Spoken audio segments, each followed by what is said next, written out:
Mesdames et messieurs, comme la soirée sera essentiellement bilingue, je vais faire cette petite allocution d'introduction en anglais. So, ladies and gentlemen, it's with great pleasure and indeed an honor for me to present this evening's theme on climate and economy in the presence of the two exceptional guests who will shortly take the floor.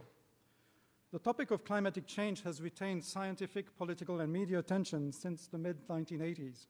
In particular, the inception of the IPCC, the Intergovernmental Panel on Climate Change, in 1988, and the holding of the Second World Climate Conference in Geneva in 1990 were instrumental in bringing the issue of a changing global climate to the forefront of world attention.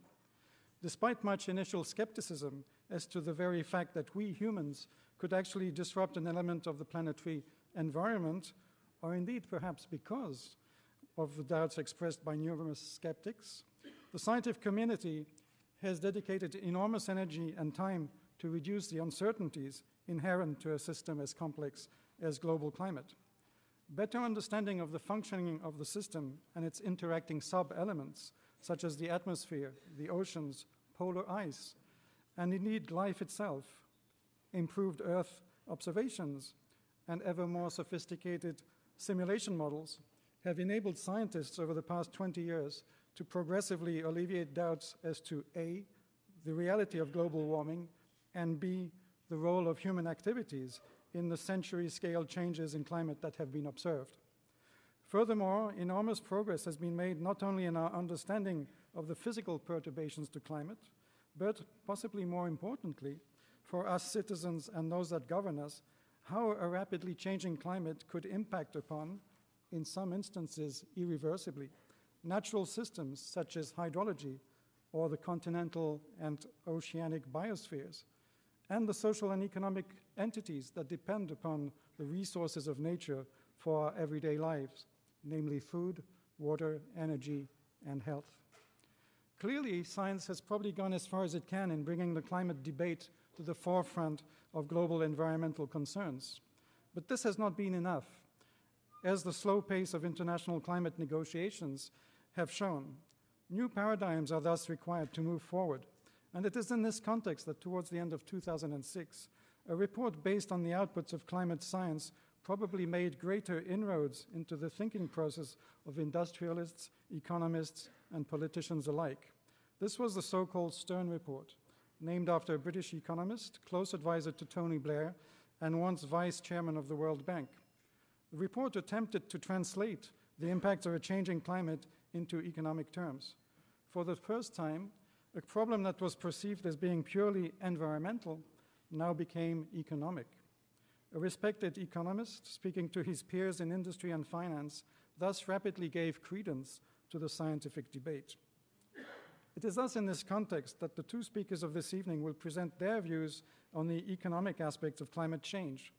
Who better than Michel Jarraud can speak on issues related to the economic and social benefits of climate services? Who better than Arnold Schwarzenegger can speak of the implementation of economic and technological policies that can begin to resolve the short, medium, and long-term problems related to a changing climate? Both speakers have a planetary vision of these issues. The WMO, the World Meteorological Organization, is the home to the IPCC and numerous other programs that are increasingly involved in implementing the relatively new notion of climate services. As former governor of California, Arnold Schwarzenegger's environmental policies showed that the United States was not, and is not, a uniform entity in terms of climate policy, and that many US states and cities have been as progressive, if not more so, than many European or other countries that claim to lead the way in addressing climate. The R20 initiative that he chairs is also a key example of actions in favor of the environment while opening up new opportunities for local to national economies. It is thus with great pleasure that on behalf of the University of Geneva, I call upon the first speaker of this evening, Michel Jarraud. Let me just give you a brief overview of his career before I hand over the floor to him. Michel Jarraud est né en France en 1952 et a été nommé secrétaire général de l'OMM, l'Organisation météorologique mondiale, à Genève, où il a pris ses fonctions en janvier 2004. Scientifique et météorologiste, M. Jarreau est diplômé de la prestigieuse École polytechnique de Paris, l'IX pour les intimes, et de l'École de la météorologie nationale. Michel Jarreau a débuté sa carrière à Météo France en tant que chercheur dès 1976 et à partir de 1986, il a dirigé la division Prévision et ce jusqu'en décembre 1989. Avant de rejoindre l'OMM, M. Jarreau a consacré une partie de sa carrière au Centre européen pour les prévisions météorologiques à moyen terme, à Reading, en Angleterre, de renommée mondiale. Il a été nommé en 1991 directeur adjoint de ce centre, dont il dirigeait le département des opérations depuis 1990. Michel, je me réjouis de t'écouter. Merci beaucoup.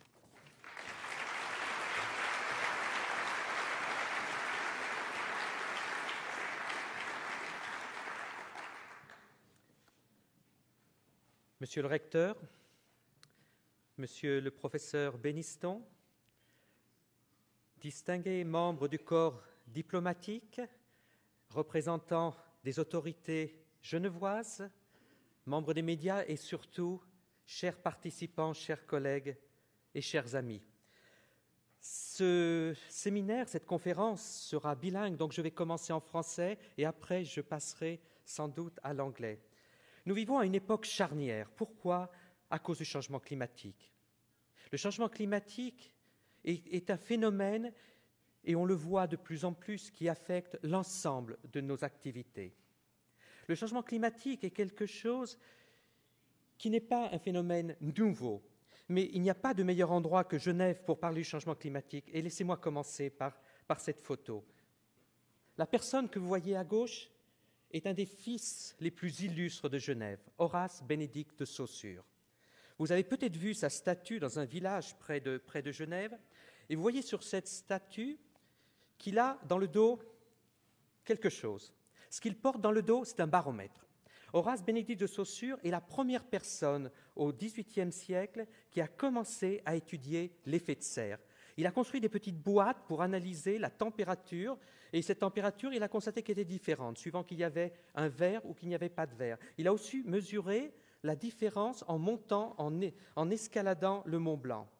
Ces travaux ont amené Jean-Baptiste Joseph Fourier à formuler l'hypothèse qu'effectivement la température pouvait être influée par des gaz dans l'atmosphère.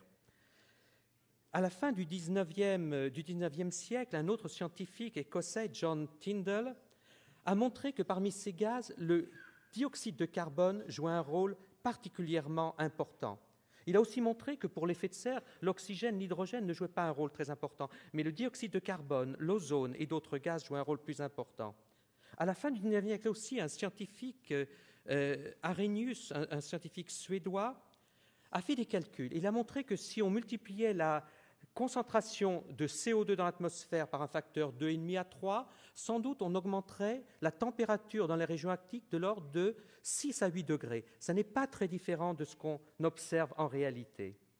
Et puis, la dernière personne en bas à droite est quelqu'un qui s'appelle John Callender et qui a montré juste avant la Deuxième Guerre mondiale que ces concentrations de gaz, de CO2 en particulier, qui augmentaient, étaient directement liées à l'utilisation des combustibles fossiles. Donc c'est la première preuve du lien entre l'utilisation des combustibles fossiles et l'augmentation des gaz à effet de serre dans l'atmosphère. I'm going to switch to English. Climate is a very complex system. It's very complex because you cannot look at individual aspects of the climate in isolation. You need to look at the all Earth, the ocean, the atmosphere, the land surface, the glaciers, but also the human activities, deforestation, use of land by agriculture. And all these aspects interact with each other in a very, very complex fashion. That's why you cannot often give very simple answer to say, is that responsible for that? No, it's a very complex interaction between many, many factors. So I don't want to go into the details of these diagrams. I just wanted to illustrate that. And of course, there is an additional input driver of the climate. This is the sun, which is providing the biggest part of the energy which is driving our planet. Often there is confusion when you talk about climate, weather, and there's a bit of confusion. What do we mean by that? I think the best way to look at it is to look at the weather as what happens over short time scales. Will it be raining tomorrow?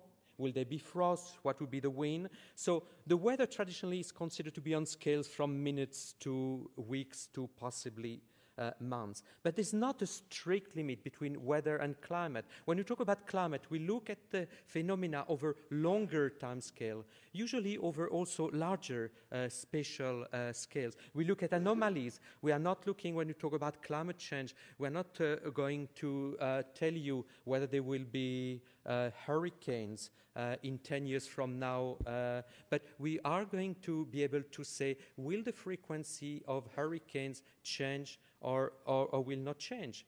And then if you look at even longer time scale, decades to hundreds of years, now what we are talking about is about scenarios, because it's not only about just the physical aspect of our planet, but it's also about the interaction with the human activities. And this scenario will very much depend on which kind of choices will be made for energy, for how the economy will evolve, what will be the demographic component of that. So there are many other factors which have to be integrated. And in my introduction, I said we are living at a very, very special period. Why? It's because now the decisions that we are making now, or even more importantly, the decision that we are not making now, will have an impact on the generations to come. It will have an impact for tens of years, for hundreds of years, but it will also have an impact. It will have an impact for the oceans for many hundred years. So, climate, variability and change, again, there is a bit of confusion. Many people will tell you, but let's not worry about what happens. There were warmer periods in the past. Yes, maybe. But what happened is that this was linked to very different time scales. When you talk about climate change, going from an interglacial period to an ice age, we are talking thousands, tens of thousands of years. And this is due to the variation of the parameters of the Earth orbit around the Sun. So you have cycles of 10,000, 20,000, 40,000, hundreds of thousands of years. But we're talking now something very different because of human activities. These changes are occurring on a much faster, rapid time scale. So what can we do about it? The first thing is that if we want to act, we need to know what is the situation. And this is why in 1988, WMO and UNEP, the United Nations Environment Programme, together created the IPCC. The idea, it's not a bunch of scientists doing research. It's scientists, it's many scientists, thousands of scientists who just every roughly 6-7 years evaluate what is the state of scientific knowledge, what do we know about climate change, and also what is it that we don't know yet, where we need to invest more research. And again, some confusion. Sometimes you have skeptics who say, well, we are not quite sure on some issue, therefore we don't know anything. No, that's not true. There are a number of things where we are 100% sure of what happens. One of these things is the concentration of greenhouse gases. We are not talking about hypotheses. We know what's going on because we can measure that. And on this graphic, you see the increase from over the last 2,000 years. You see a dramatic increase in these greenhouse gases. Actually, we know that the current concentration are not only the highest over the last 2,000 years, they are the highest over the last 800,000 years. Why do we know that? Because of the ice core we drill in the ice, in Antarctica, in Greenland, and we can go back by analyzing the air bubbles trapped into the ice. We can go back 700,000 to 800,000 years ago. So these are not hypotheses, these are facts. But we also know now that climate change is unequivocal, to take the words of the IPCC. Why? Because we can observe sea level rise. We can observe a decrease, an average decrease in the snow cover in the northern hemisphere. We can measure, since we have reliable records, the temperature over the globe. We can reconstruct the temperature for the last 160 years. And this is the graphic on the right. Some of you may remember that there was some polemica in Copenhagen. Some people challenged these curves. Now, here you don't see one curve. You see three curves with bars of uncertainty. If you don't like one curve, doesn't matter, ignore it. The other curves are still telling you the same story. And these various curves are done by leading scientific centers in the world, in USA, in Europe, in Japan, in other parts of the world, and they use the very best technique to analyze that, and they come to the same conclusion. The temperature is rising. And it is due to human activities. But if I'm showing this graphic, it's not to go into the details. What I want to say here is that the sources of this increase are quite diverse. Part is contributed by power production, by land use, by agriculture, by industry, transport, by use of energy in buildings. So you cannot solve the problem by solving only one of these boxes. You see, none of these boxes is the dominant box. You have many contributions, and you have to look at the whole picture. Some of the impacts affect our daily life. It affects health in many parts of the world. You see already a shift in some disease, like those which are transmitted by mosquitoes. You see a shift, you see a bigger variability in food production, and therefore it directly affects food security. You saw an example recently, a dramatic example in the Horn of Africa. You see an impact on biodiversity. You see an impact on migration. Let's take the Sudan, what happened in Darfur and Sudan. I'm not saying it was due to climate change, but what I'm saying is that the climatic condition made the situation even worse.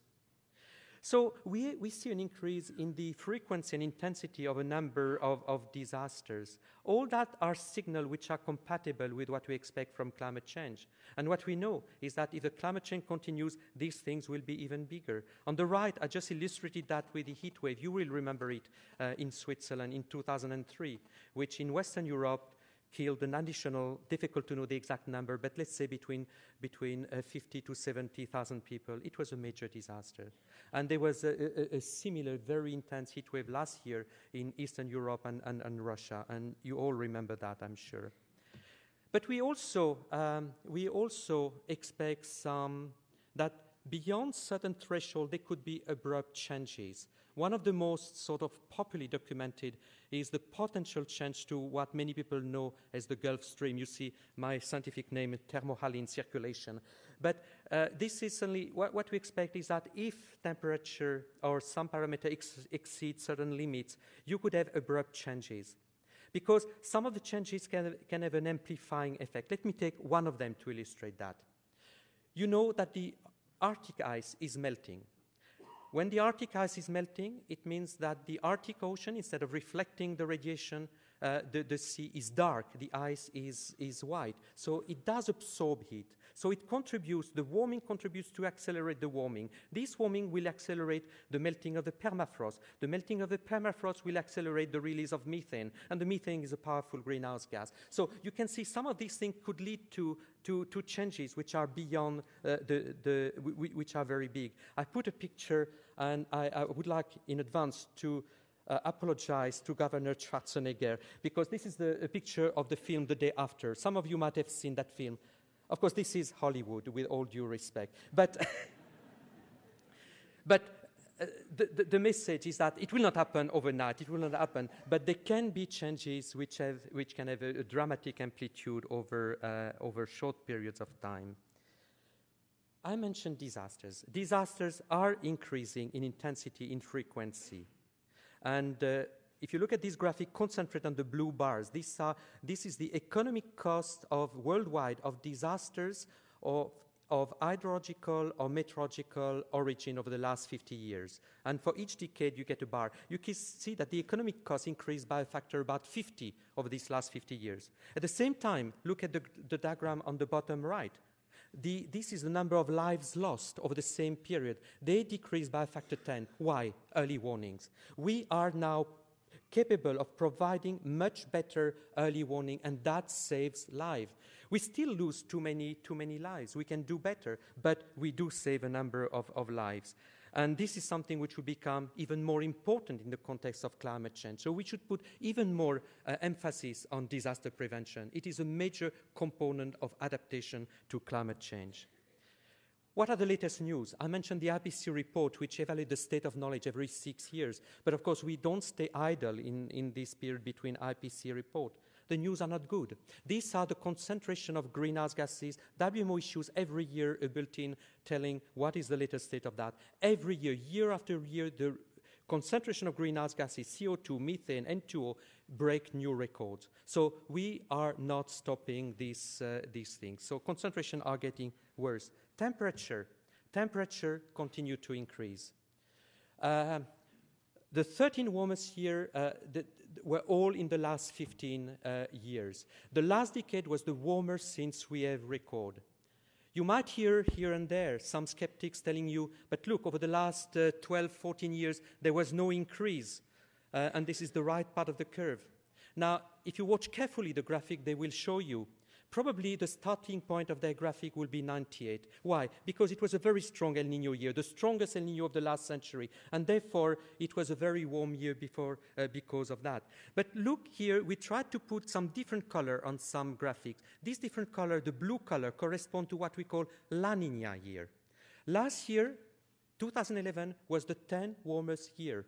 So some people say only 10. Well, 10 out of 150 years is already a big number. But even more importantly, it was the warmest La Niña year we have on record. You see the blue curve. This was the warmest blue curve on that. So this is something which is of great concern. Sea ice.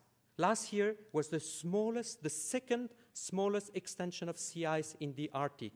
But even more worryingly, it was most likely the smallest volume of sea ice. So the Arctic ice is melting. And I mentioned earlier the potential feedback on melting of the permafrost. What can we do about it? We shall need to mitigate, but we shall need to adapt. But in both cases, we cannot make proper decisions unless they are informed by the right information, by the right science. So the United Nations together, we decided to develop what we call a global framework for climate services. What do we mean by that? We mean to do for climate services what we've been doing very successfully for meteorology over the last 40 to 50 years. In other words, to provide decision makers at all levels, from the farmer to the government, with information that can be used to make better informed decisions in all the areas which are affected by climate. And this is eventually all socio-economic sectors. But to do that, we need to strengthen observation. We need to strengthen research. We need to develop some proper climate services. We cannot do everything at once.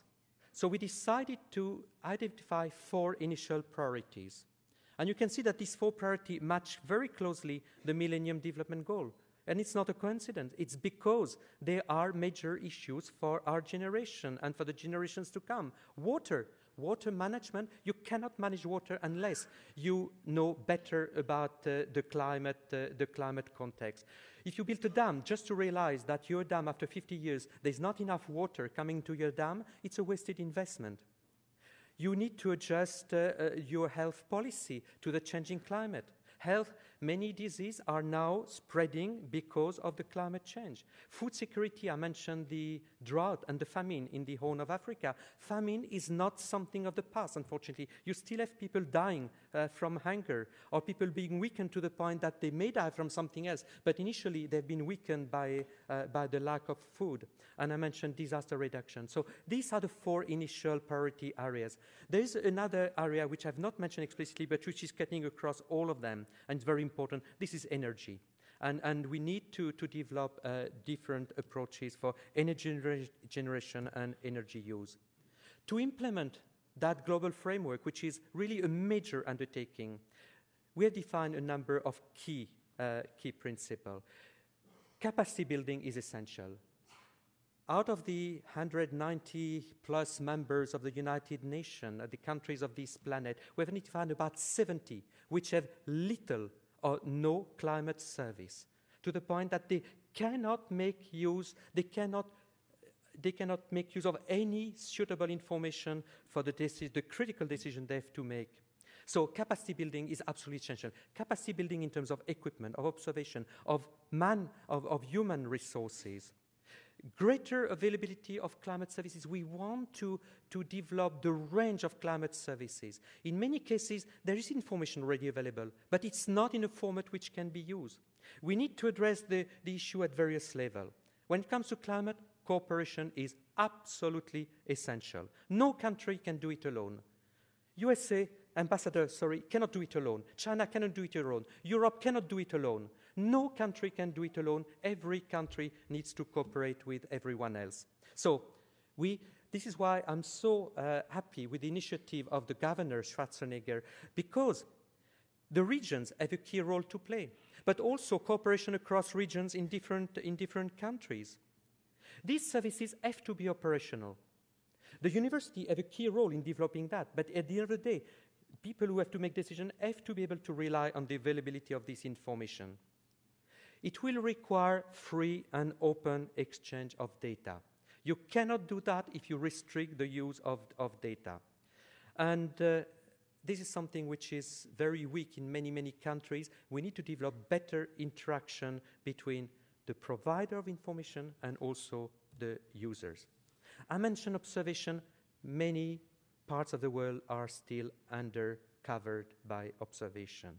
Of course, these places are mostly in the developing country. You have huge gaps in Africa. You have huge gaps over the ocean. And this is something where we need to put more effort.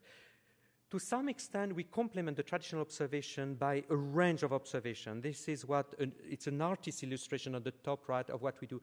We, meteorologists, climate people, make use of almost anything which is available.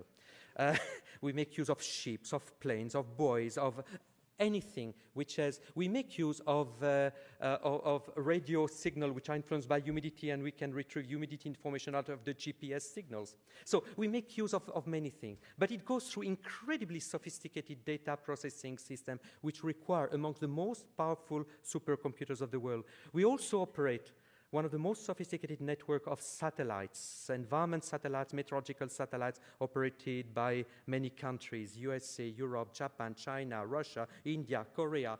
Many countries are contributing to this satellite system. Capacity development. I mentioned that already, but it cannot be emphasized enough. One needs to develop the capacity, the critical mass of scientists, of people who can deal with climate information. And there are very special needs in many countries, in particular the least developed countries. And as part of the development of our global framework, we are going to pay very, very special attention to that. As you know, in many countries, the first user of climate information are women. And often they are the ones in many countries who have the least access to this information. So we also decided that a special emphasis should be put on that. Socio-economic impact. Often, and Professor Beniston mentioned the study by Nicholas Stern before, we look at the cost of action. But it is also very important to look at the benefit of action and to look at the cost of inaction.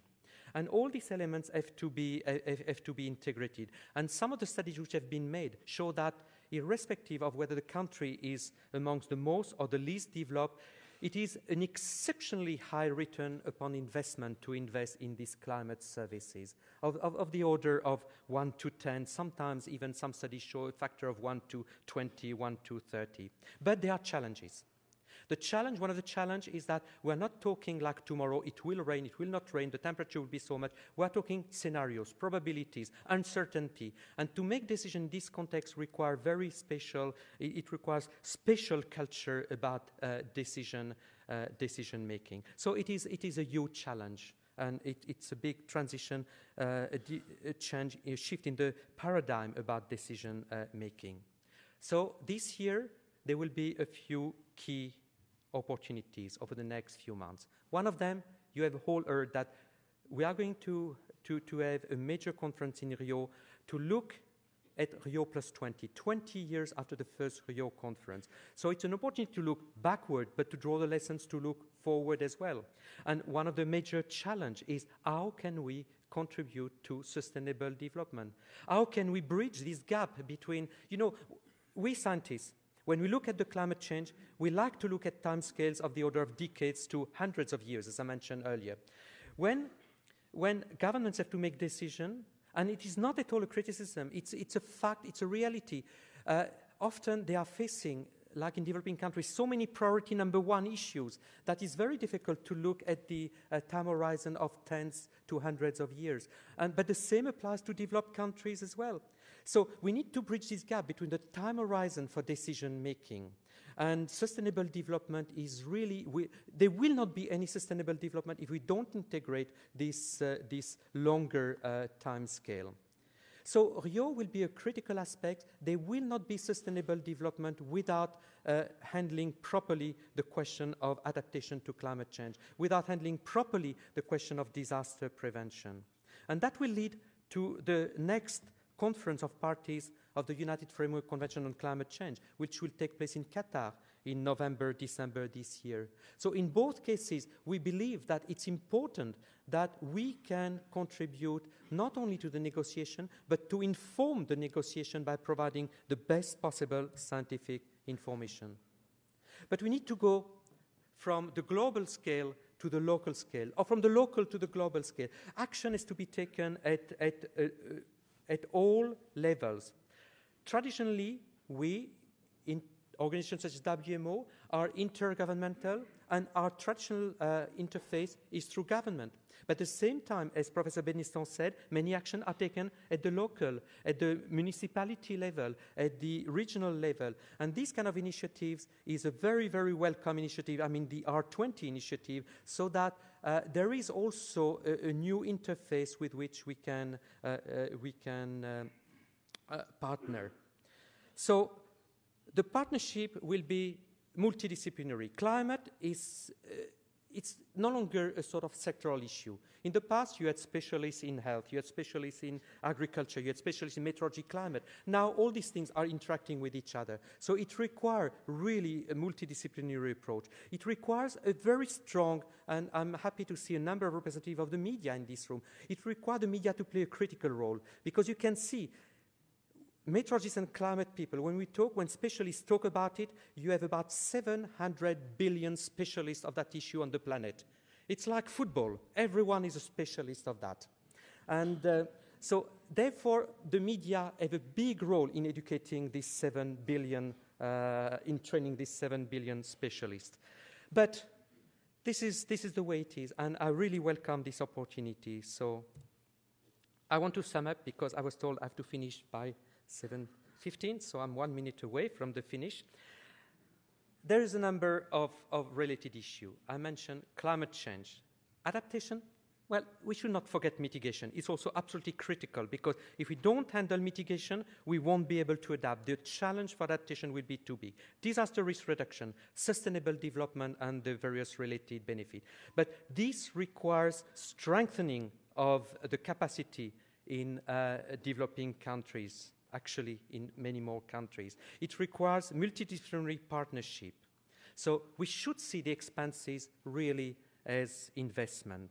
So we have a huge challenge, but we have a key opportunity. So let me stop here, and I hope I got the 4 official languages of Switzerland all right. Merci beaucoup.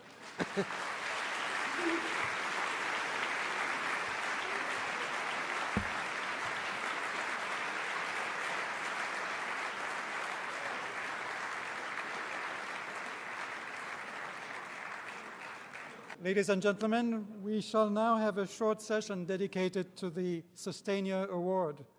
In a few seconds, we shall have on the podium Arnold Schwarzenegger, Connie Hedegaard, who is the EU Commissioner for Climate, and Terry Tamminen, who is the Special Strategic Advisor to Arnold Schwarzenegger for the R20.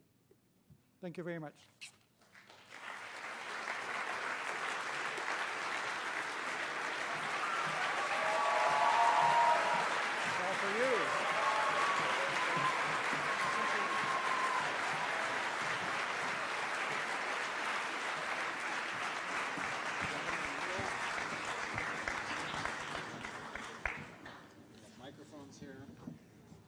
I hope these are all on. They are. Terrific. Yes, they are. All right. Well, what a great crowd. And I think there's a lot to say. I'm Terry Tamminen. Thank you so much for that warm welcome. I know it was all for me. I want to get right into this because Commissioner Hedegaard is on a bit of a tight schedule, but it's very important actually for this group to create a transition because what we just heard was a very focused statement of the problem and of what we're going to have to adapt to. And we're going to hear from Governor Schwarzenegger later about some of the solutions and the mitigation that we can take that might be a more hopeful picture. But in between, we have Commissioner Hedegaard, who deals with this every single day, who is trying to find ways to find the nexus between adaptation and mitigation and hope and despair and policy solutions and technical solutions. But one of the other things that she's a great visionary on, like the governor, is getting the public engaged in actually making this a movement that gets everyone engaged in solutions. And that's part of what she wants to talk about tonight, and Governor Schwarzenegger does as well before we get into the second half of the program. So, Commissioner Hedegaard, with that, may I turn it over to you? Thank you very much. And congratulations to Sustainia. We're also here in order to celebrate a new initiative. And of course, as Commissioner for Climate Action, I think that it's great when somebody takes the initiative to try to communicate what kind of solutions there are out there. I mean, 4 or 5 years ago when I came to the United States, I thought when I saw this cover page of Time magazine with some polar bears and some melting ice sheets, I thought, well, now awareness is coming because people can, through that kind of pictures, they can get awareness, something is happening. But I would say that was more like climate 1.0. Now we need to come to climate 2.0. And we need to move from awareness.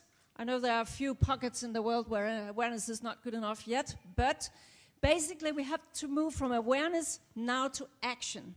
And that is sort of also what we try to do in the European Union, to try to find out both on adaptation and mitigation. What can we actually do?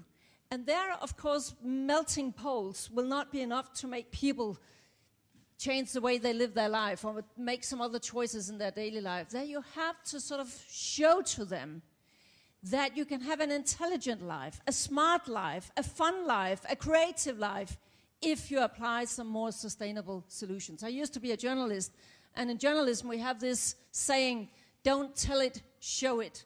And I think that that is what we have come to now, show it. I do not know if I have time just to mention one example in Europe. Some of you have heard that we have an economic crisis in Europe. That's taken quite a lot of our time. But we are also starting very much to discuss how do we exit that crisis? What kind of growth do we need in order to exit the crisis? One example, last year, 2011 in Europe, we imported oil, not gas, not everything else, just oil, for 315 billion euros. Now you would say, that sounds like a lot of money, but how much money is it? Well, it's almost the size of the Greek debt. Then you will know it's a lot of money. So 315 billion euros spent. We have a deficit, trade deficit in Europe of 150 billion euros. So how wise is it to continue to pour money into Middle East regime, into different other systems, so that they can sort of have the growth that they need, instead of us investing a bit more in a more energy efficient and resource efficient society?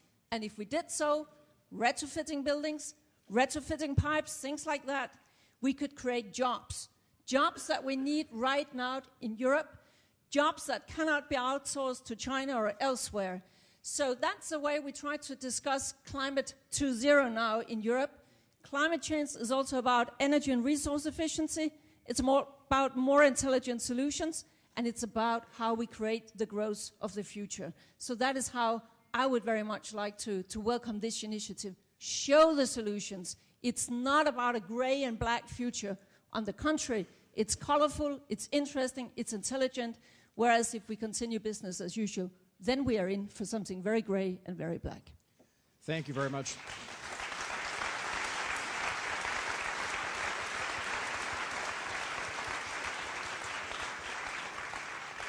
I think the European Union needs a climate action commissioner who's more passionate and animated, don't you? I mean, that was fantastic. Governor, you know, the Sustainia Awards is really a fascinating concept and the entire initiative, because it does shine the spotlight on good solutions and on innovation, and just like the Oscars or bodybuilding trophies that you may have won in the past, it inspires people to take more action. Do you think that can work? Is that transferable when you go from, say, the movies or bodybuilding or those types of examples when you come to something like climate change? Can awards and ways for people to envision a future really make change? Well, as I said earlier, I think that award is a great idea. And I think it's always good when you hand out awards and when you, reward people for great work that is done. But it's one out of many things that need to be done.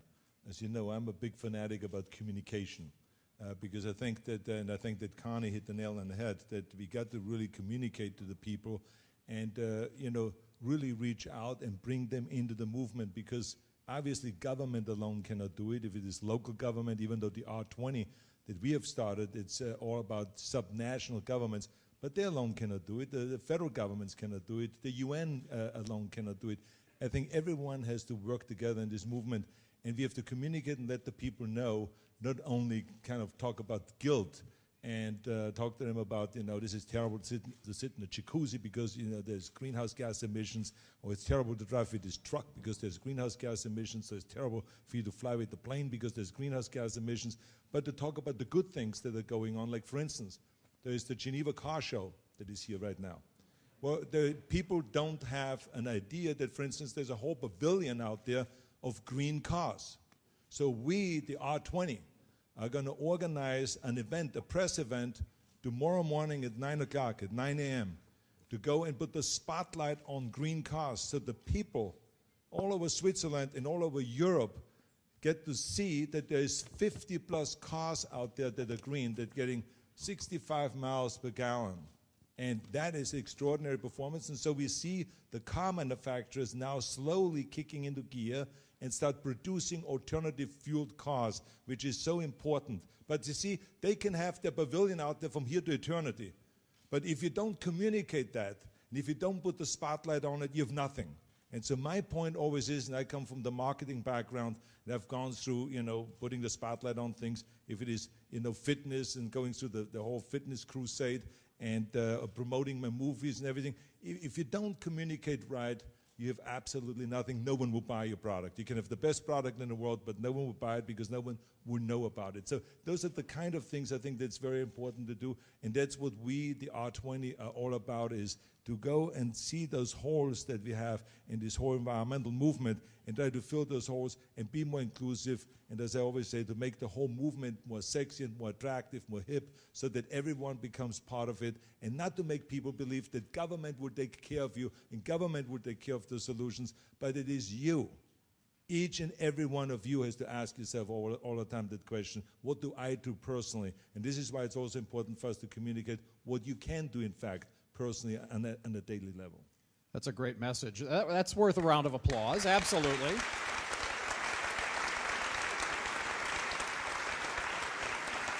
Professor Beniston, you work with students every day, of course, here at the University of Geneva. And do you think this message resonates with them? And by the way, after the second half of our program, which will be Governor Schwarzenegger's remarks, we will take some questions from students because it's important to engage that next generation. But do you think that they're listening to this, or do they feel that this is someone else's problem? I mean, after all, our generation created it. We're going to hand it off to them to solve it. No, they're very much aware of the problem, and I think they're aware of the complexities of not just the climate problem, but all the other issues that are probably going to converge, the energy crisis within the next 20 or 30 years, real climate change that will be taking a bite on the environment within the next 20 or 30 years, health problems associated with that. So I think we are communicating the fact that we have to look at these issues in a holistic manner, not just look at climate as a physical element of the system, not just look at economics, not just look at health, but look at them in an integrated manner. And Commissioner Hedegaard, I mean, do you think that that regardless of communicating this, regardless of how many people we get involved, that we're ultimately going to get our countries to take the kind of concerted action that will facilitate this movement and basically have governments helping their own people to facilitate these changes? Yes, I think that ultimately that will happen. But there is this bad habit for the human race, that it is as if we always need to go to the absolute brink of something before we sort of do what is needed to avoid catastrophe. And I mean, we really have to get our act together now. I agree very much. It's a much more sort of holistic thing. Just to give a few facts, according to the UN, 18 years from now, I mean, we're not talking about generations, 18 years from now, we will need at least 50% more food because we become more people, but also more people will enter the very consuming middle classes. At least 45% more energy, at least 30% more water. I think that most people can see that if we're not creating another kind of growth where we get more output out of less input, then we are in for really, really big trouble. So I think that governments will get their act together internationally, nationally, regionally, as the governor was talking about. We see a lot of municipalities, they start to move now. Why? Because also their citizens will say this makes sense and we expect it from you. But I agree very much with what the governor was saying, that we can create the framework.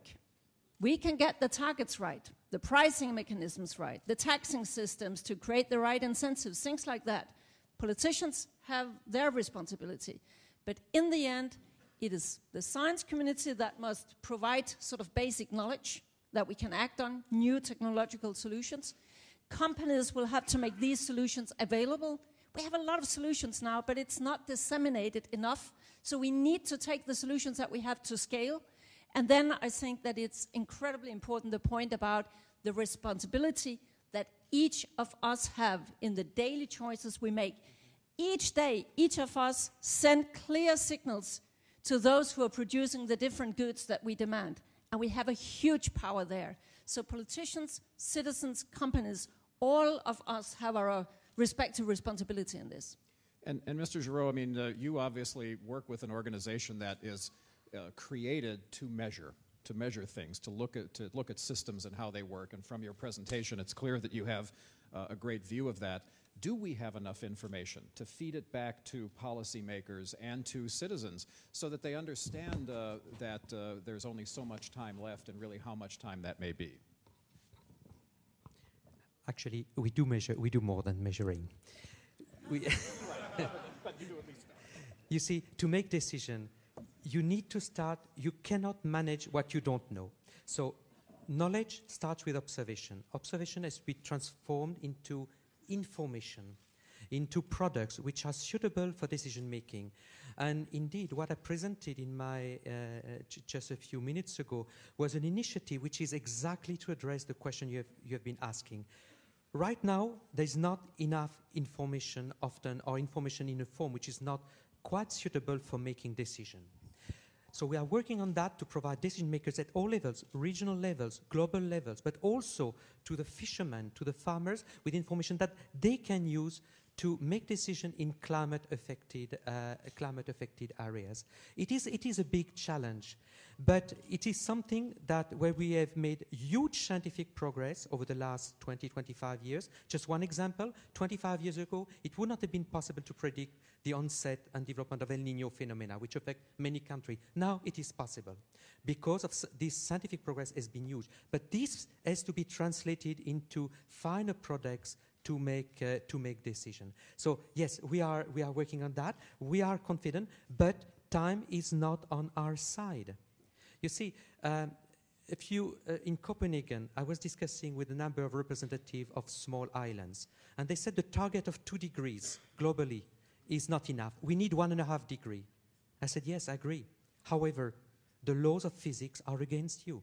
1.5 degrees is essentially no longer feasible because we have injected too much greenhouse gas in the atmosphere already. We cannot achieve 1.5 degrees unless we can remove quickly, not reduce emission, remove greenhouse gases from the atmosphere. And we know technology is not yet quite there for that.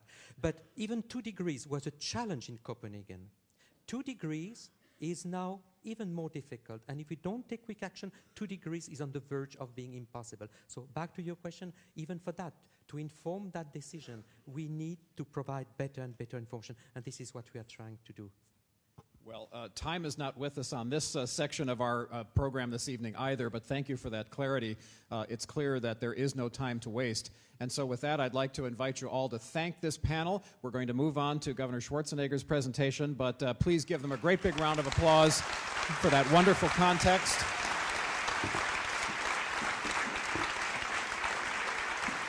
Thank you very much. Thank you very much. Thank you. And with that, I'd like to turn the podium over to Governor Arnold Schwarzenegger.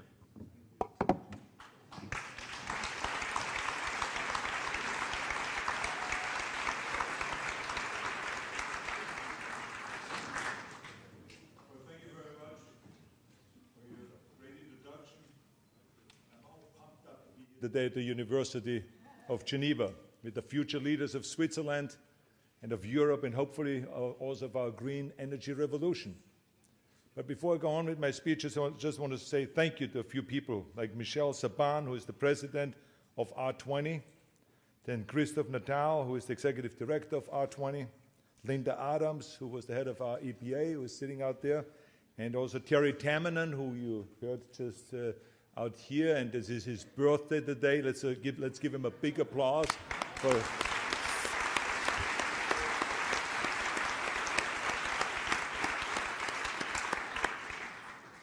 You don't look bad for a guy 80 years old, but anyway. Then Connie Hedegaard, we want to thank her for being here today with us, who is the European Commissioner, of course, for climate action, and then Rector Vasali from this university, the University of Geneva, and then Michel Gerard. We want to thank all of them and so many of the volunteers that have helped put this event together. And I know there was a big scramble there because there was not enough room in this hall, and then there were now 5 other halls and rooms that were made available. So this is really terrific to see so many enthusiastic people here. Anyway, even though I have to say that I am a proud Austrian and I love my home country, I've always been a big admirer also of Switzerland. I look at this tiny country that you barely can find on a map, and then you look at the huge things that you're doing. I mean, I'm really amazed by that. You're the best in so many things, and your influence is many times larger than your country. And earlier this year, I saw your Swiss power firsthand at the Hahnenkamm race in Kitzbühel. I mean, in downhill skiing, it's considered one of the greatest challenges. It has been called the most dangerous downhill race in the world, where they go 95 miles an hour. And of course, who won? Not an Austrian, a Swiss. The Swiss legend Didier Kutsch. And not only did he win,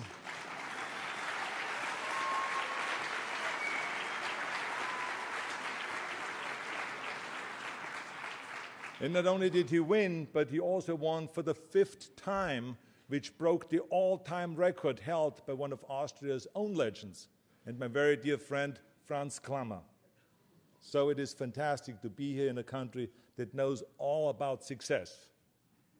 Now, I love this place, and there's also great shopping, and of course, you have great watches. I mean, I'm wearing a Swiss watch right now, the Audemars Piguet, and then, of course, you always have to have also a watch, a pocket watch. This is Richard Mille, also Swiss watch. So I'm backed up all the way with Swiss stuff.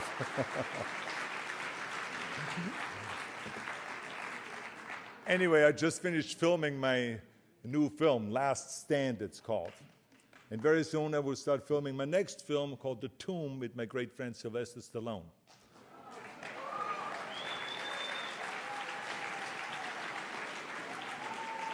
Now, I've always said that when I'm finished with politics and finished with the governorship, that I will go back filming. And I'm loving every minute of it. I mean, it feels so great again to be on a movie set and to run around and race with cars and shoot the bad guys. There's explosions and shootouts and all kinds of special effects. But that's all movie magic. But what we are talking about here today is reality. And it's serious reality. And I tell you why I say that, because the US Department of Energy just reported that in 2010, the global output of carbon dioxide has jumped by 6%. The world has literally pumped 500 million more tons of carbon dioxide into the air than it did in 2009. And our challenge isn't shrinking.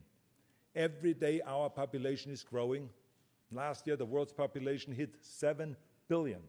And in 14 years it's expected to pass 8 billion. At the same time, more and more people are moving into urban areas. More and more people are embracing the joy of driving a car. And more people are using electricity to improve their lives. And therefore, more and more people are polluting. Our task is daunting, and it is growing exponentially every minute we wait. But that's the bad news. There's also good news. The good news is that it is fantastic things are happening all over the world. For instance, the European Union has committed to cutting emissions by at least 20% below the 1990 levels by the year 2020. Germany is producing 17,000 megawatts of solar power a year. And here in Switzerland, you're getting more than 60% of your energy from renewable sources.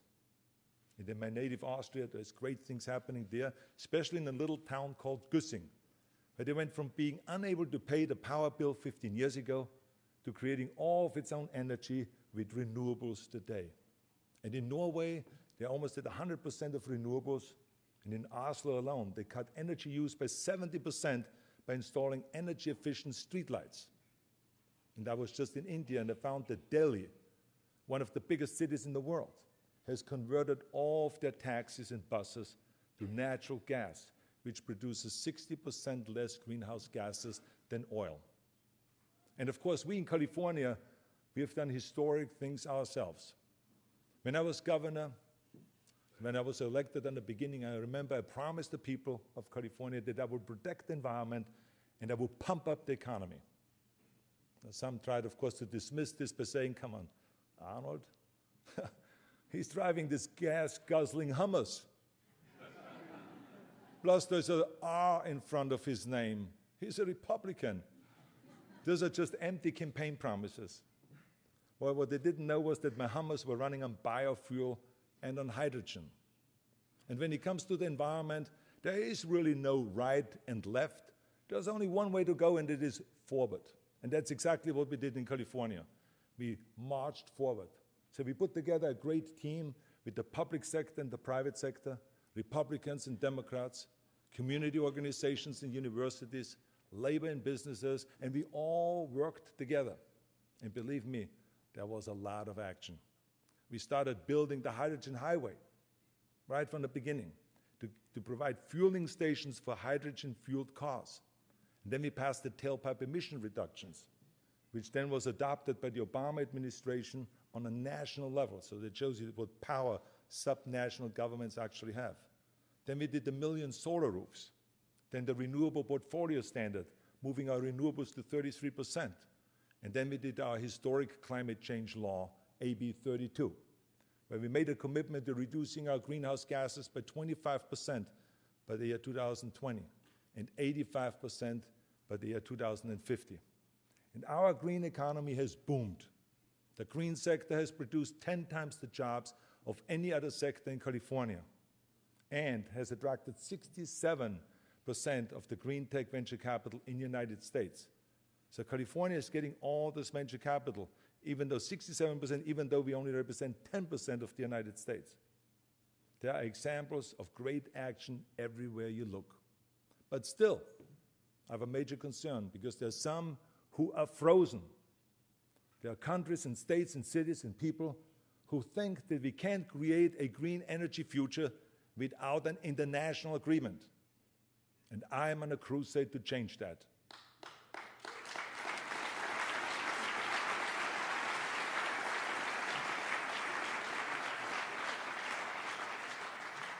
So if you don't mind, I would like to share my 4 suggestions for how we can make our green vision become a reality.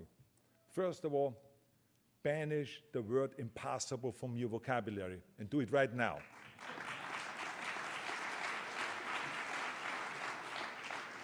Impossible doesn't exist for us. It's an excuse to stay on the sidelines. It is a dirty word that the naysayers love to throw around, but it doesn't mean anything to our clean energy future. Of course, I personally have heard so many times the word impossible and totally ignored it. When I wanted to move to the United States, they said, well, that's impossible. When I wanted to be a bodybuilding champion, they said, an Austrian? You can be maybe a ski champion, but not a bodybuilding champion. That's impossible. When I wanted to be a leading man in movies, they said again, it's impossible. With your accent,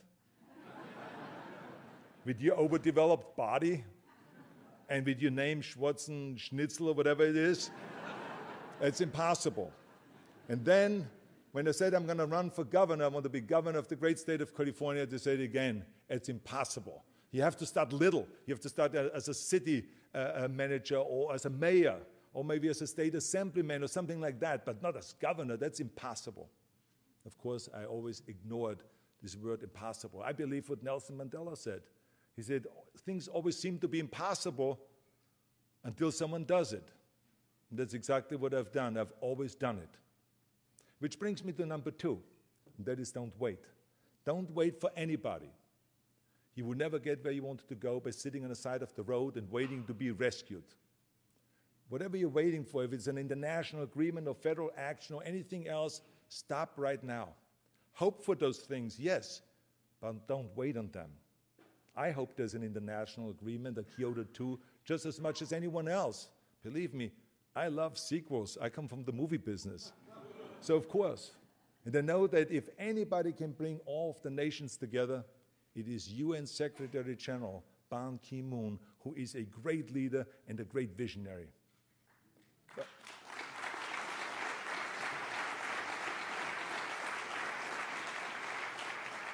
But there isn't just one path to a green energy future. There are many ways to get there. I believe that we must continue to move forward at the subnational level. And the states, the provinces, the cities, the private sector, the academic sector, the nonprofits, and all of the individuals. We should be defined by our movement, by our action, not by our hesitation. And the third, and probably the most simple thing, we need to communicate better. And I talked earlier about the importance of communicating. We need to inspire this kind of action all over the world. And that is my mission. I won't stop until we have spread and communicated our green revolution everywhere. And this is nothing new for me.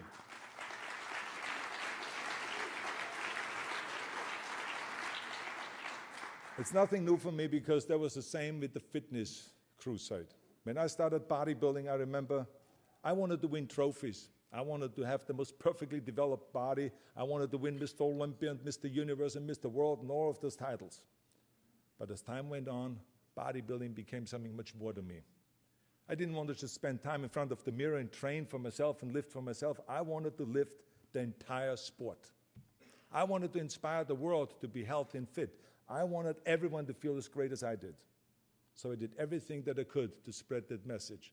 I wrote books on fitness, I did documentaries like Pumping Iron, and I did seminars and lectures and speeches all over the world. And let me tell you something, our crusade, our fitness crusade was successful. Because today, there are gymnasiums everywhere you look, in hotels, in military bases, hospitals, office buildings, sports teams, in universities, in high schools, everywhere. In fact, the first thing that I did when I checked in at a hotel here in Geneva, I asked the hotel staff to show me the gym. And let me tell you something, they brought me to a fantastic gym where I could get a full workout. Now, 30 years ago, I guarantee you could have looked around from hotel to hotel, there would have been no place where there was a gymnasium. Because I remember when I traveled around the world 30 and 40 years ago. So fitness, of course, was my crusade. I worked on it for decades. Now, this is my crusade.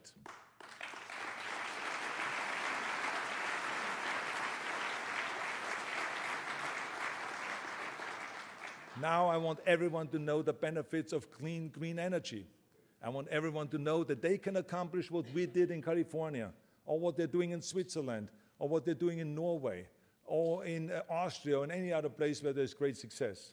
I want everyone to know that they don't have to wait for an international agreement in order to go and move forward. They don't have to wait for federal laws in order for us to move forward. Remember that the most powerful movements in human history, from the American Civil Rights Movement to the movement to end apartheid in South Africa to the Indian independence movement, they did not start at the top. They started at the grassroots level. Mahatma Gandhi, Nelson Mandela, and Martin Luther King, they are our heroes. Not because they waited for some higher being up there to tell them it's okay to go ahead. No, they didn't wait. They had no more patience to wait. They took matters into their own hands. Well, we can't afford to wait either. It was in that spirit that we actually launched the R20 last year. By the way, when we looked around for a place to build our headquarters, of all the places in the world, we chose right here in Geneva. I told you, I love Switzerland.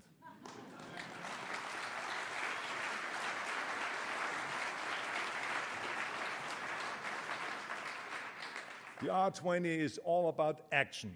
It's all about moving forward at a subnational level instead of waiting on the sidelines. It brings together regional governments, community organizations, corporations, and educational institutions to create strong green economies around the world.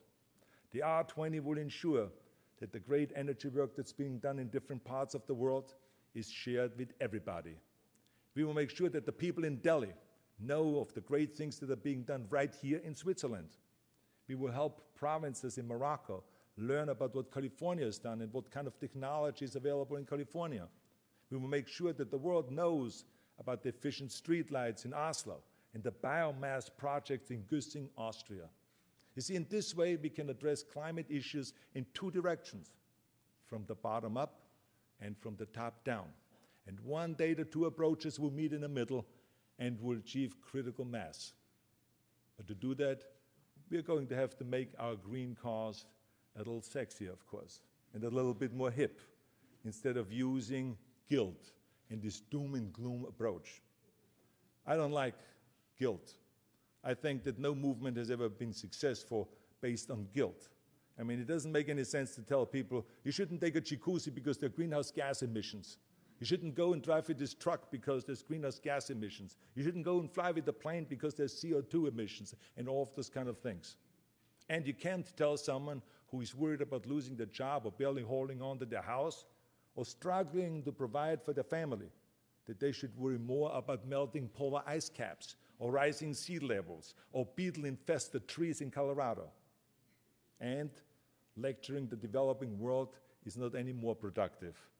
I mean, there are people around the world who are just now arriving at the petroleum party. They are as intoxicated by the desire for electronics and automobiles as we are.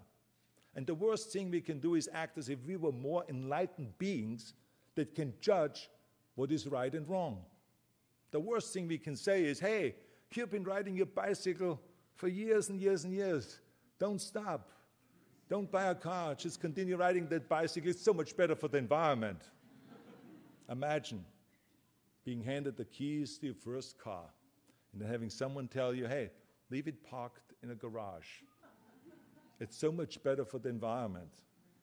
Yet some in the developed nations and in the green movement have tried exactly that, to deny the pride and the happiness that people in India or in China or in Brazil are feeling in their new wealth and in their new lifestyle. That is not an effective communication strategy. We need to sell the benefits of clean, green economy so that we can create advocates, not opponents, who resent our double standard. I mean, they are not stupid. They know that we in the developed world have been driving cars for the last 100 years. They know that we in the developed world have been using fossil fuels for the last 100 years. And they also know that we in the developed nations are the ones that have created most of that pollution in the last 100 years. So rather than telling them not to do it, we should tell them to do it, but not to make the same mistakes we made.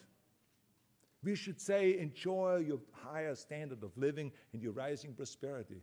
And you will enjoy it even more with green technology, like alternative fueled cars, renewable resources, and energy-efficient products, and so on and so forth. Not to mention that you will also enjoy greater health, less death, and great economic security if you're using energy above the ground rather than below the ground.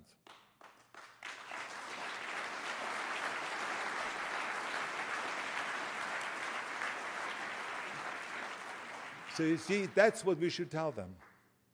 And what is also important is that in general, our communication should be like a four-legged stool. Let me tell you what I mean by that. Up until now, I feel that we have been using a wobbly one-legged stool, climate change, which clearly is not holding us. Yes, we can talk about climate change, and I'm a big believer in all the science.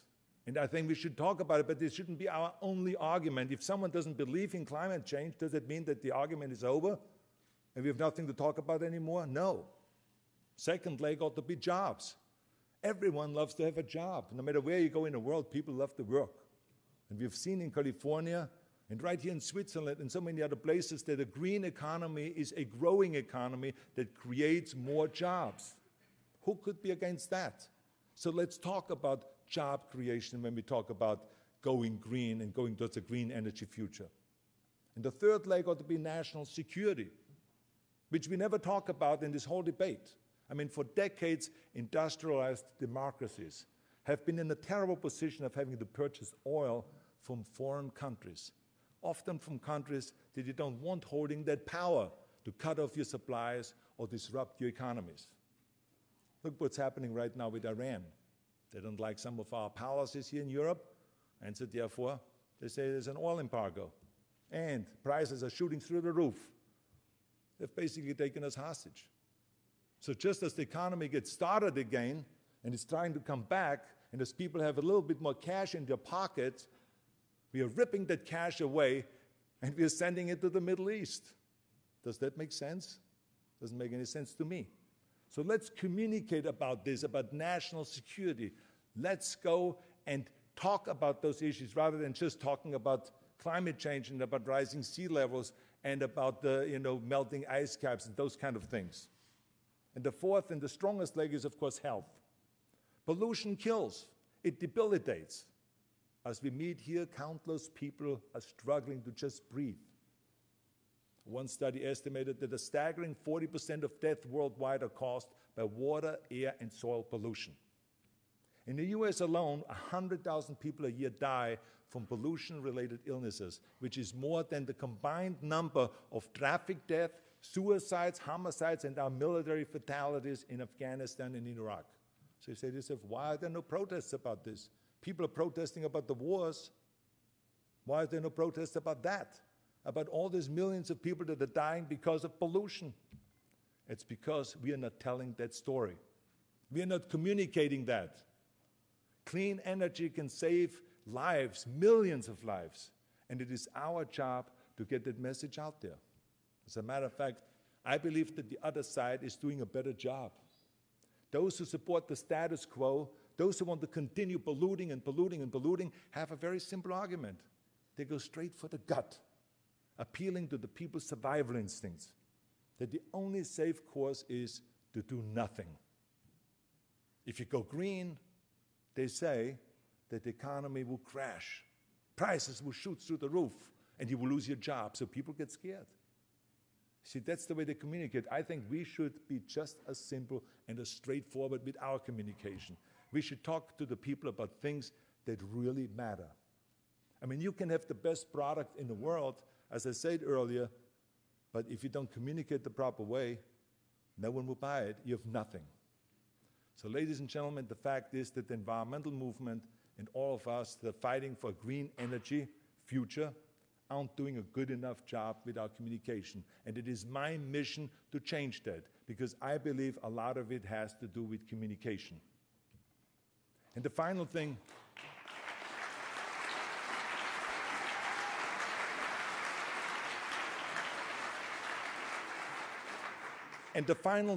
that I want to talk to you about is you.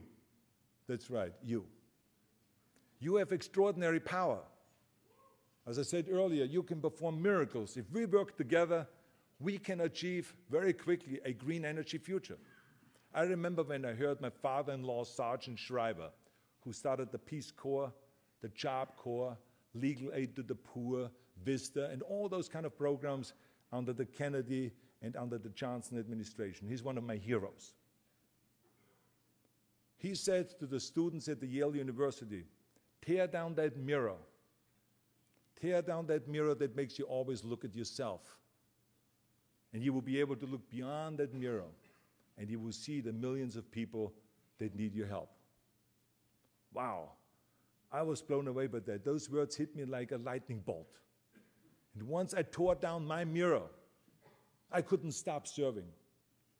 From being a special coach to the Special Olympics, or starting to build after-school programs all over the United States, or being the chairman of the President's Council on Physical Fitness and Sports, or then eventually running for governor and serving for 7 years as governor of the great state of California. I tell you, it was so wonderful to serve the people. I don't regret 1 minute of it. And to me, it was the most satisfying moment, the most gratifying time to serve the people of California. It was wonderful. And now I want all of you to tear down your mirror and to ask what you can do. Every day I want you to ask yourself, what have I done today to reach out and to help people that need my help? What have I done, for instance, to move us towards a green energy future? Will you sit in front of the TV and watch the news and just keep complaining? Or will you do something about it? That's the question. Will you be part of the solution, or will you be part of the problem? Ask yourself that question. Reach deep down inside and embrace your tremendous power, and know that you can be a crusader for our green future. As Mahatma Gandhi said,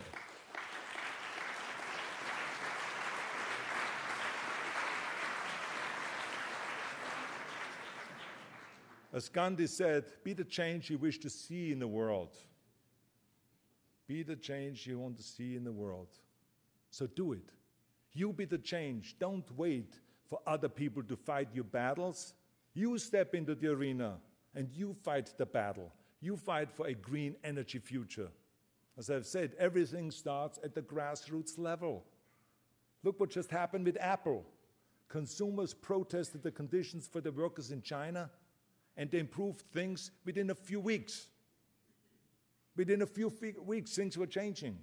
The Chinese government didn't tell them to change. No, it was regular consumers that did. And when there was an outrage over clothing companies and shoe companies using sweatshops and child labor, government did not fix it. It was regular people like you that stepped up and said, we are mad as hell and we're not going to take it anymore. Go and sell your shoes to someone else. Sell your clothes to someone else.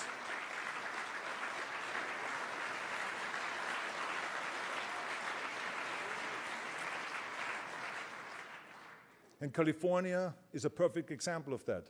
In California, we ask the people to be our partners in energy conservation. We ask each household what they could do to use less energy. Well, people love that. People love to have the power to save energy and to save money, and they love to participate and to help their state. California is now 40% more energy efficient than the rest of the United States.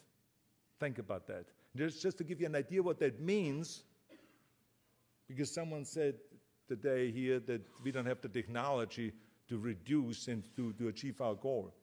We have the technology, because what that means is that if the rest of the United States is as energy efficient as California, we could literally close 75% of our coal-fired power plants. Or, to make it a little bit simpler, an equivalent of taking 300 million cars off the road. Now, we don't have 300 million cars in America. We only have 240 million. But just to show to you what enormous impact that made and how successful California is because of ordinary folks participating. And this is why I said earlier, we got to bring the people into our movement, because that's people power. That's what I'm talking about. And you have that power to create change. You will show the naysayers that we are not Don Quixote embarking in some impossible romantic mission to fight enemies that don't really exist. No. We aren't tilting at windmills, we are building our windmills, and we're building windmills all over the world. spreading the freedom and the power of clean energy and an energy independence. We got to be energy independent.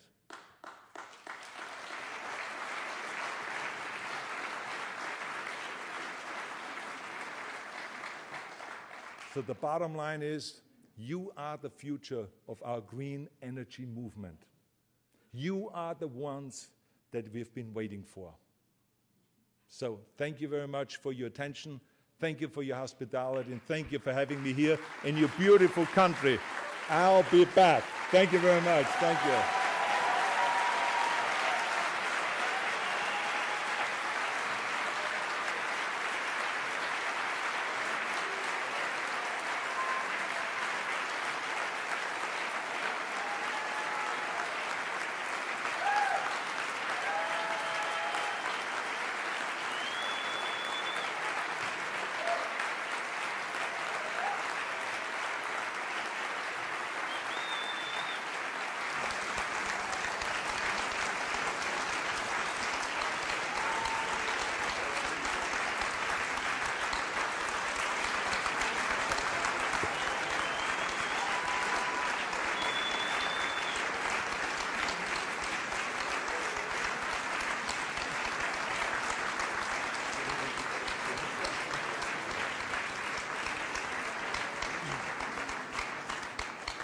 Well, thank you very much. Thank you. Well, Governor, you've been kind enough to say that you would take a few questions, especially from the students. We're here in a university, after all, and you challenged us to become part of people power, to become part of the solution. But I think we have some tough questions coming because, after all, our generation created this problem. The developed countries, as you mentioned, created this problem, and we're asking the developing countries to change, but we're asking the next generation to take over for us. So we thought we would just take a few minutes to get a couple questions from the students to find out what's on their mind and if they're willing to be part of that movement that you described. So I know we have a microphone here somewhere and some students that have volunteered for some questions.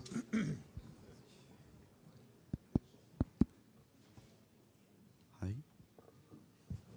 Got a microphone over there. Hi. If it's working. Can Just you hear stand me? up and tell us your Okay. name. So, Stand up and tell us your name. I'm Jeffrey, like a student in international relations here in the University of Geneva. And I got a question to you, Governor, that is based on what you did in California, which raised awareness among students and all around the world, I hope. How do you see students to engage in sustainable development? Here is my question. Well, I think that you're absolutely correct. I think that because California is a place that the whole world looks at, because it's you know, the most important state in the United States. It is what it is. If you think about that, California is the 8th largest economy in the world. So we should actually be at the G8 meeting. But we are not allowed because, you know, the president is representing us, so which is perfectly fine. But I'm just trying to show to you that how big California is and how important it is. So when California, you know, screws up, then the world knows about it immediately. But also if California does something well, like for instance with our AB 32, where we made a commitment, you know, to reduce our CO2 output by 25% by the year 2020 and 85% by the year 2050. Headlines went all around the world. And so it is very important for us. It's also, when you look at the map, a little place. It's not a giant place. But it's important that we use our power of influence worldwide. And so we used that and promoted green energy and the green energy future from California to inspire the rest of the world. And that's why the UN Secretary General had me speak at the UN, because he said to me, you got to come to our headquarters and speak from there to all of the 200 countries. Talk to them about, inspire them to go in that direction of what you did in California. And so I think that the way we did it, as I said in my speech, we had the people power kick in. We communicated with the people and said, without you, we cannot do it. And we asked the people to do certain things. And because of that, it was easy for us. But this was not done by me. May I remind you, that was done already 30 years ago. As a matter of fact, I think Jerry Brown, who is now governor of California, has already started that in the 70s. So this has been a long process. It's not from one day to the next. You know, you got to bring people in and you got to convince them that solar is the way to go. You got to convince them that wind is the way to go. And so in California, we have now started building, you know, the biggest solar plants in the world. As a matter of fact, there's this competition between California and China. You know, one year you hear China say, we just built the biggest solar plant in the world. Then California comes right back and says, no, we now built the biggest solar plant in the world. And that's how, but it just shows the extraordinary work that's done. And that's why I said in my speech that we got to include the academic world in all of this. Because, and you know, we got to go and start already from early on, from childhood on, kindergarten through 12th grade, or all the way up through college. We got to educate the people and tell them about what is going on in the world and the danger that is existing if we don't do something about it. But we have it at the same time, we have to make it attractive enough so that young people get drawn to it. And that's why I say we got to make it a little bit more hip, rather than always using the guilt and beating up on people, making them feel guilty and threatening them that the world is coming to an end if we don't do something right away. Because I don't think that alone works. I think we got to make it attractive. And if you look at the cell phones, there was no one 20 years ago that said, no government agency, no international pact or contract or a deal that was made that said that in 20 years from now, 4 billion people have to be able to communicate with each other. But that's exactly what happened. Started out with this enormous cell phone that felt like you're holding a brick in your hand. And it was $1,600. And just a week ago, when my daughter called me and said she lost her cell phone, I went to the store with her. And within a half an hour, she got her cell phone. And it cost absolutely nothing. You just had to buy the services, and that was it. So it just shows you the changes. Now 4 billion people. When I was in Nigeria, I saw people walking around with 1 and 2 cell phones, but they didn't even have electricity. They didn't even have flashing toilets or anything like that, but they had cell phones. So that's what I'm talking about. Everyone now is participating.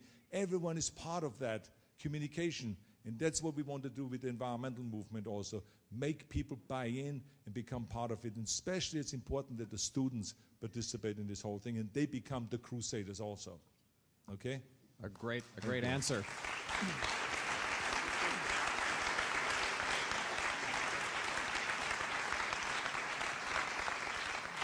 And Governor, before we take one more question from one of our students, before we take one more question from one of our students, I do want, before everybody leaves here tonight, I want to make sure that they know how to get involved with the R20, how to answer your call to action. So you mentioned our executive director who's based here in Geneva, Christophe Nuttall. Raise your hand so you can go grab him. And right behind him from R20 USA is Jill Gravender. She can raise her hand. And Chris Haddad, who's right there next to her. Our great team from California. Give them also a big hand.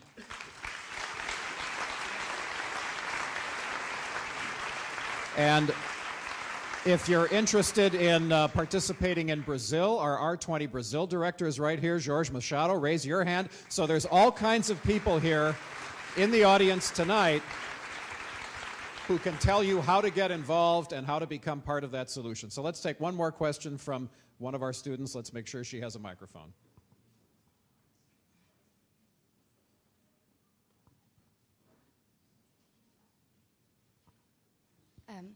Thank you. First of all, thank you for coming here to the university.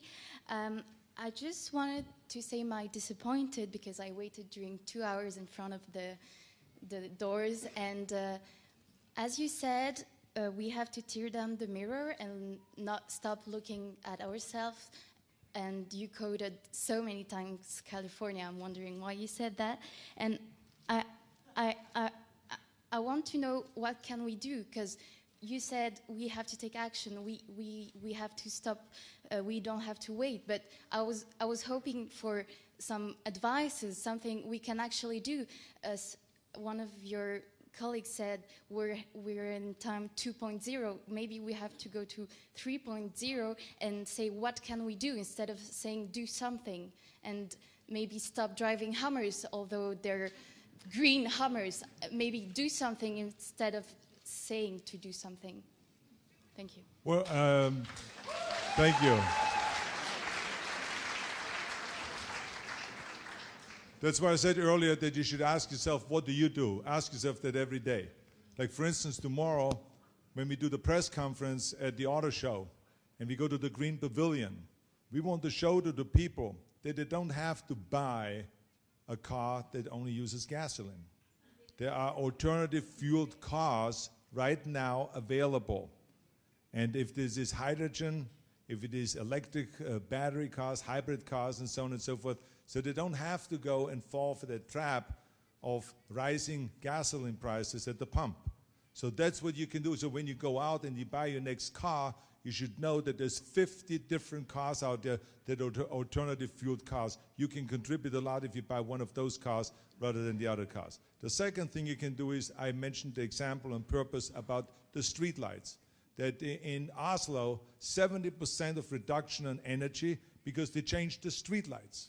Now think about how easy that is. Now you have to ask yourself, okay, if they can do it, then maybe I should go out and look for lights in my apartment and switch out the lights and make them energy efficient lights that only use 10% of the energy rather than 100% of the energy. So, or for instance, I at my house in California, I had used my hill to build solar panels there so that the house gets the energy from the solar panels rather than from the grid. So there's, you know, and then it made the changes with the Humbers and all those kinds of, so everyone, or like I taught my kids to turn out the lights every time you walk out of the room, which in Europe in most cases you do anyway, because I remember when I was a kid, you know, my mother always made me turn out the lights because here people are naturally more energy efficient.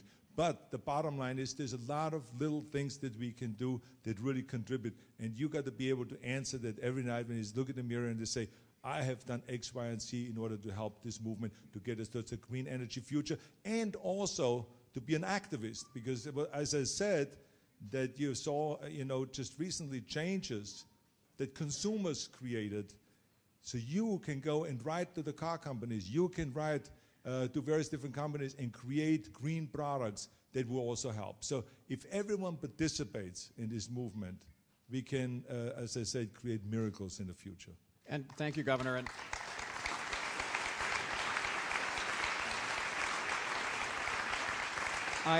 I have to tell one little story on the governor, and he's mentioned this publicly before, so I think it's okay for me to tell you that he not only would harass his kids to turn off the lights if they left them on, but he would take the light bulbs from the lights if he left them on. So at some point, if they did it often enough, they would sit in the dark. So that's another way that our students can participate. If someone's leaving the lights on, just take the light bulbs.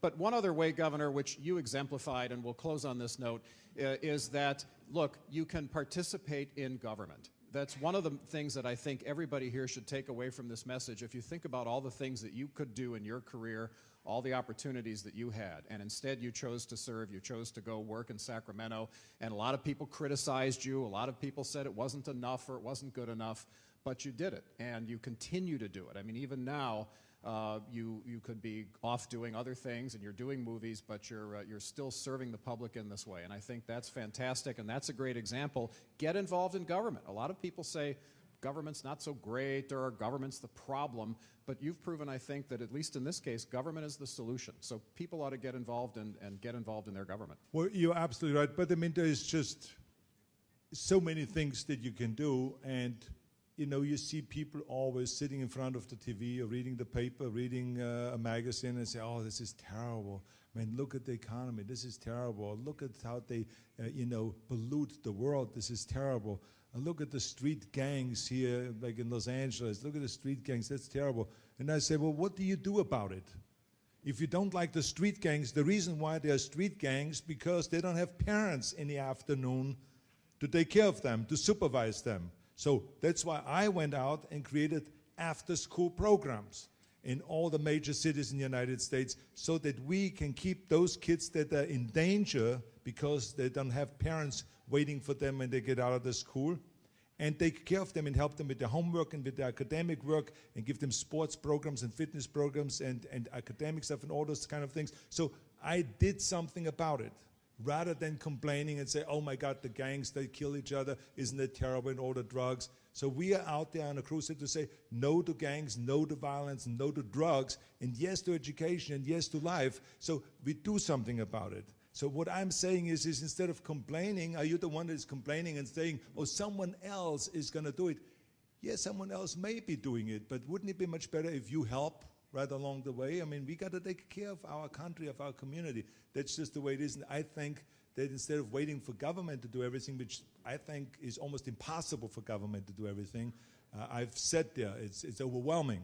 I think it is good when people participate, and that's why I used that example of Californian people just doing simple things like helping with saving energy, and therefore the state is, as you know, you were with the EPA, you were the head of it, is 40% more energy efficient. So it's just basically reminding you that each and every one of you has tremendous powers of influence. Use that power. That's why we have it. Use it. And by the way, I love the fact that when we checked into our hotel, the person who checked us in said, "Would you like a free bus pass?" And so they offered that, yes. So we do need cars, but isn't it great to be in a country where they have such great mass transit? Well, on that note, Governor, I think you've inspired everyone, but since you come from politics, you understand the power of polls, of taking a poll. So let's take a poll right now. I want to see a show of hands. How many of you are going to go out of here tonight committed to doing something, committed to tearing down the mirror and making sure that you're part of the solution? Let's see the show of hands. All right, on that note, I think it's a successful poll. Congratulations. Please say thank you to Governor Arnold Schwarzenegger.